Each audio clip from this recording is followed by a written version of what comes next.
Ons begin vandag die graad 11 afdeling trigonometriese funksies en vandag gaan ons kyk na die teorie wat jy reeds in graad 10 hieroor geleer het. Heel eerste moet jy die vorm van die 3 basiese trig-funksies ken. Eerstens het ons die basiese singrafiek, y gelyk aan 1 sin x, en hy begin by die koördinaat 0, 0 en neem 360 grade om 1 volle golflengte te voltooi. Hy het draaipunte by 90, 1 en weer by 270 minus 1 en 'n x-afsnit by 180 en weer by 360 grade. Die funksie van y gelyk aan cos x begin by die punt 0, 1 en neem ook 360 grade om 'n volle golflengte te voltooi. Hy het 'n draaipunt by 180 minus 1 en dan weer by 360, 1 en 2 x-afsnitte by 90 en 270 grade. Laastens het ons dan die funksie y gelyk aan tan x. Die eerste 2 grafieke vorm aaneenlopende golwe. Die tan-grafiek het verskillende kurwes met asymptote tussenin.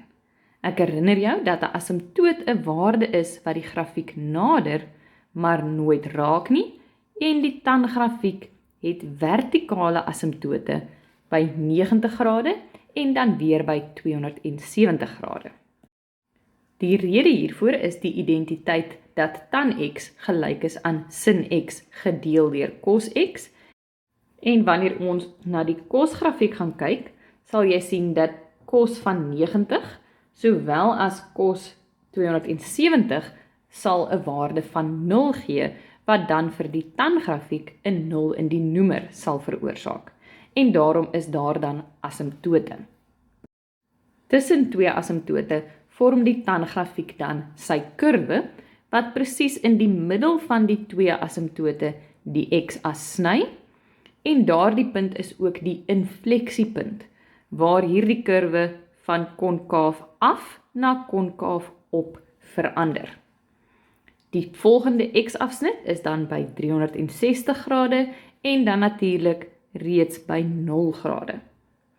Omdat die tan-grafiek nie 'n draaipunt of 'n maksimum en minimum waarde het nie, moet ons altyd onthou om 'n ekstra belangrike punt aan te dui. En daardie punt is altyd die punt presies in die middel van die x-afsnit en die asymptoot. In die standaardgrafiekse geval is dit dan die punt 45 grade en dit sal wees by 'n y-waarde van 1. Jy het dan ook 2 belangrike terme geleer en hierdie is die periode en die amplitude van 'n grafiek. Die periode is die aantal grade wat dit neem vir een kurwe of een golf om te voltooi, en vir die sin sowel as die cos-grafiek is dit dan 360 grade. Na 360 grade sal dieselfde kurwe begin herhaal. Die tan-grafiek se periode is egter 180 grade. Tussen elke 2 asymptote, wat presies 180 grade is, pas daar een volledige golflengte of kurwe in. Die tweede term wat belangrik is dan die amplitude van 'n grafiek. Die amplitude is die maksimum verplasing vanaf die rusposisie of vanaf die middellyn van 'n grafiek. Omdat die tan-grafiek boontoe en ondertoe aanhou groter raak, het hy geen amplitude nie, en vir die sin-grafiek, sowel as die cos-grafiek, is die maksimum verplasing boontoe en ondertoe vanaf die rusposisie of vanaf die middellyn 1 eenheid. Hierdie 3 basiese trig-funksies kan dan 4 verskillende transformasies ondergaan. Daar is 2 horisontale transformasies en 2 vertikale transformasies, en jy het in graad 10 na die 2 vertikale transformasies gekyk. Heel eerste was daar die invloed van a wat voor aan die trig-funksie gemaal word. Hierdie waarde beïnvloed die amplitude van die grafiek. Vir die basiese singrafiek is die a-waarde 1 en dit dui aan dat die amplitude van hierdie grafiek 1 is. Soos wat daardie A-waarde nou vergroot word, kan jy sien dat die amplitude ook groter word. As ons byvoorbeeld hier kyk na 'n A-waarde van 2, kan ons sien dat die maksimum verplasing vanaf die middellyn boontoe, sowel as ondertoe, nou 2 is. Hierdie A-waarde kan egter ook negatief wees. Die negatiewe waarde dui nou aan dat daar ook 'n refleksie om die x-as plaasgevind het. Hier het ons nou 'n A-waarde van -1, wat steeds aandui dat die amplitude 1 is, maar die minus dui aan dat daar ook 'n refleksie plaasgevind het. En dan kan daar natuurlik 'n groter negatiewe waarde ook wees.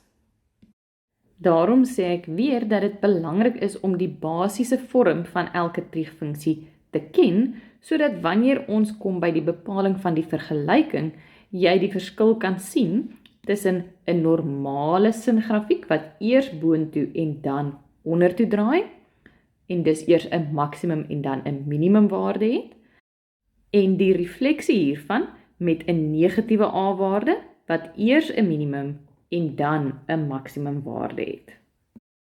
Hoe groter die A-waarde raak, hoe meer word hierdie grafiek dus vertikaal uitgereik, boontoe en ondertoe uitgereik, maar wanneer hierdie waarde tussen 0 en 1 is, sal jy sien dat die grafiek vertikaal inkrimp.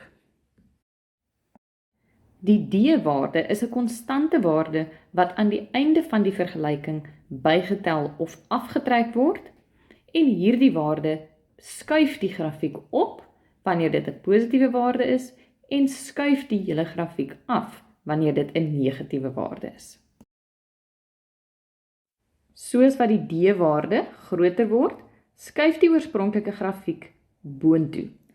Dit is belangrik om te besef dat die amplitude nie deur D beïnvloed word nie, want hier is die middellyn nou by 1,5 en van daar af is die maksimum verplasing boontoe en ondertoe steeds 1 eenheid. Dan, wanneer die D-waarde negatief raak, gaan hierdie hele grafiek nou afskuif met daardie spesifieke hoeveelheid eenhede en steeds bly die amplitude 1. Hier is die D-waarde -2 en jy kan sien dat elke koördinaat eenvoudig 2 afgeskuif het. 1 sit nou by -1, 0 sit nou by -2, -1 sit nou by -3. In die volgende video gaan ons kyk hoe jy te werk gaan om so 'n trieffunksie te skets.